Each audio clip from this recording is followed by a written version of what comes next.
6. I was like, all right, who am I interviewing? What are we doing? What are we doing, guys? They're like, no, you. The other side of it. That's awesome.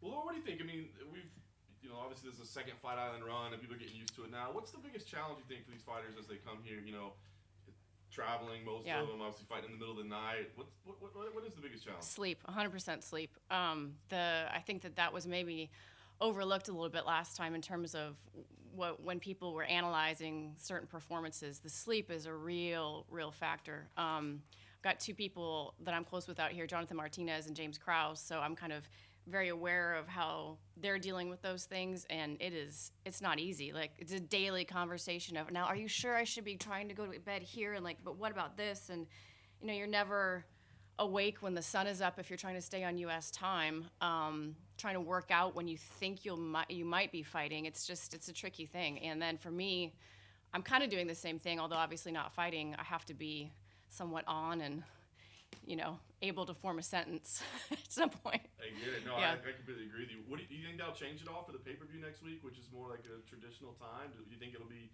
easier for those fighters? I do, yeah. I think the closer that you can be to, it is really hard to fight nature when you're here. Like, my room is so bright I don't even know what time it was, but I was trying to go to sleep and my room was just bright, and I'm like piling shirts on top of my face and stuff. So I think, yeah, the closer you are to actually fighting at a time that would be normal to this location, the easier it's going to be on fighters for sure. No doubt. Well, this week we've got obviously Ortega and Zombie. Everybody's looking forward to this main event. From your point of view, what's the most intriguing aspect of it? Because there's a lot of storyline built into it, but It's also just technically a great matchup as well. So what's the most exciting part for you? It's an amazing matchup, and I think for me the biggest thing with these 2 guys is the X factors. I love a fight where we already know what we're going to get from these guys to a degree, just because of the styles that we have come to know them by over the years. Zombie coming forward, Ortega with just that ridiculous jiu-jitsu, so much power in his hands. But they both have been inactive to varying degrees, and especially Brian Ortega. When a guy's out that long, you have no idea what tool set he's been able to create in the meantime. Now, I know he's been dealing with injuries and stuff, but he comes from a great camp. I actually sat next to his striking coach on the way over here, so I had a lot of time to chat. And I think we're going to see an even improved Brian Ortega on the feet. And Zombie, obviously, we know he has a danger factor anywhere this fight goes. I do think in terms of just stylistic matchup, he's dangerous everywhere. But I think he's going to try to keep it on the feet, and I just can't wait to see it. I like Brian Ortega on so many levels, and I'm excited to see him back. I'm kind of a jiu-jitsu nerd, so I like that type of fight. And there are so few fighters that when they jump guard, I'm like, yes, this is getting exciting. He just jumped, who does that, right? Like in MMA, we tend to, someone does that, we're like, oh, what a pussy, Not when Brian Ortega does it. He's about to do something crazy cool. So I'm pumped for that fight. I want to ask you about women's matchup, Jessica Andrade, Caitlin Chukagian. It's like a key one. I feel like it's flying under the radar. People aren't talking about it much. What do you think lies in that matchup? Because it seems like a big one. Well, I think obviously Chukagian, she's got such amazing length on Andrade, and she's going to really, really need to use those lead weapons to keep the distance here, keep the wrestling away. But again, hits the canvas. She's got some pretty slick jiu-jitsu moves as well. I think Andrade, has learned a lot from the setbacks that she's had in recent years. And if we see her come out and move a little bit more fluidly, cut more angles, work on that footwork, I think that this is going to be, it's another very, very intriguing matchup. And again, like you said, not one that people are talking about maybe as much as they should be. Yeah. Last one for me. Any other names, like whether it be a matchup or somebody's story or something that stands out to you that maybe people should be looking out for on this card? Well, I got to give a shout out to my boy, James Krause.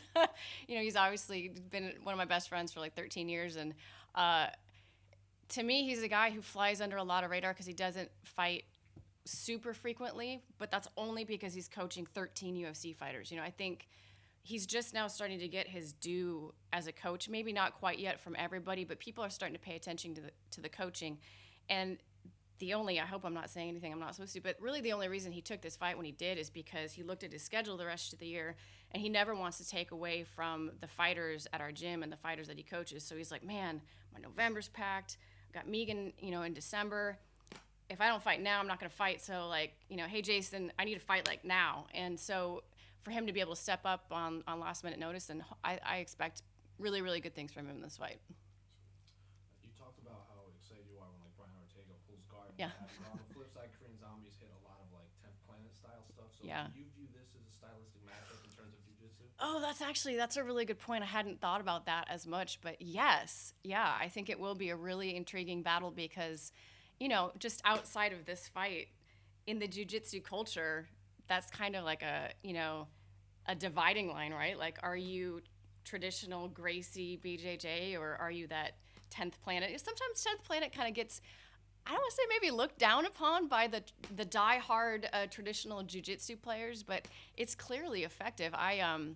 Casey Halstead's daughter rolled through Kansas City. I think she's like 19 or 20. Has been doing it since she was, out of the womb basically, and she's a smaller. I think she would fight at 105 if she fought. And so I rolled with her, and man, I forget how different that 10th Planet stuff can be, and like just the way that they move, where they put their legs, especially that high guard, and just it's really unusual stuff. Obviously, I'm sure Brian has seen all of that, but yeah, you bring up a really good point. That's going to be fun to watch, kind of the battle of styles. But when we see these like two grapplers face each other, it usually kind of turns into a striking battle. Yeah. For whatever reason, is that what you're expecting too? And who do you think holds the advantage if it doesn't go to the ground?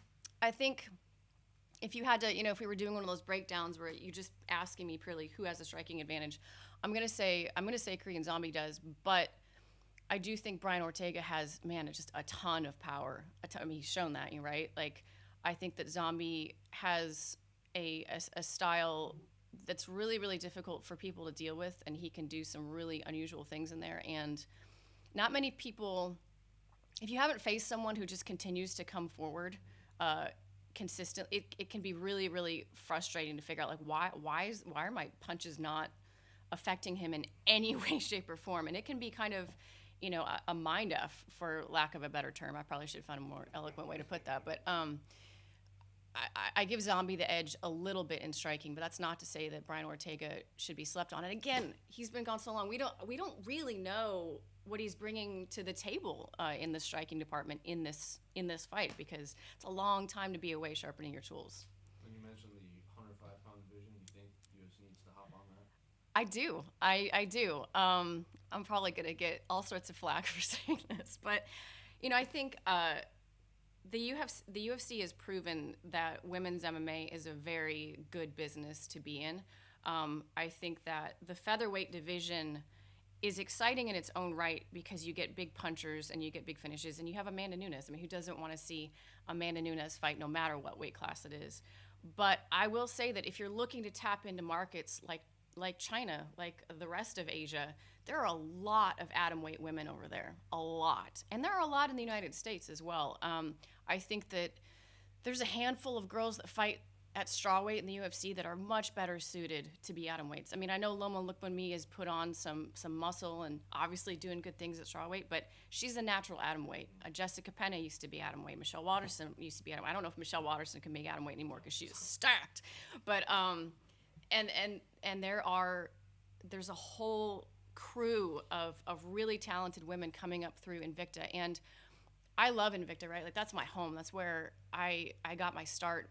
But part of the reason why I didn't continue with my fighting career is because that would have been the pinnacle, and that was not enough for me, financially, and just in terms of, like, if I'm going to dedicate my life to something after having a child, it's got to be like a big thing. I want to be able to justify spending 6 hours a day away from my kid. And for me personally, potentially being the atomweight champion of Invicta was just not enough reason for me to do that. So yeah, like, I have a real personal burning desire to see the atomweights. There are more of them than people realize. I actually think it's a much easier division to keep filled up than featherweight is. There's just more. I think they're really exciting fighters. And I need to go back and look at the stats, but last time I looked, there are a surprising number of finishers. You're not going to see a ton of one-punch knockouts, but Loma Lookboonmee is an excellent example. I mean, I want to see that girl fight every time she fights. I remember watching her in Invicta flying teep kick this chick across the octagon, and like the girl literally like flew in the air, and I want to say her back like hit the side, and I whipped out my phone. Shannon's gonna kill me, but I whipped out my phone. I was like, Mick, you need to be watching this fight right now. This is why you need atom weights in the UFC, because it is exciting. It's like the flyweights of women. They're fast and they're fun to watch. So I could keep talking about that for too long. Sorry. Hey. What's the most significant thing you took away from the fighting meetings today? The fighter meetings? I was not a part of the fighter meetings. I was not. I wish I could give you some insight there. When I come here for quick hits, I'm kind of under a different column in the UFC. So I'm not technically with the broadcast team. I'm on the social team. So I was not a part of those, but I would have given you an amazing insight had I been. Good. All right. Awesome. Thanks, you. guys. Appreciate it.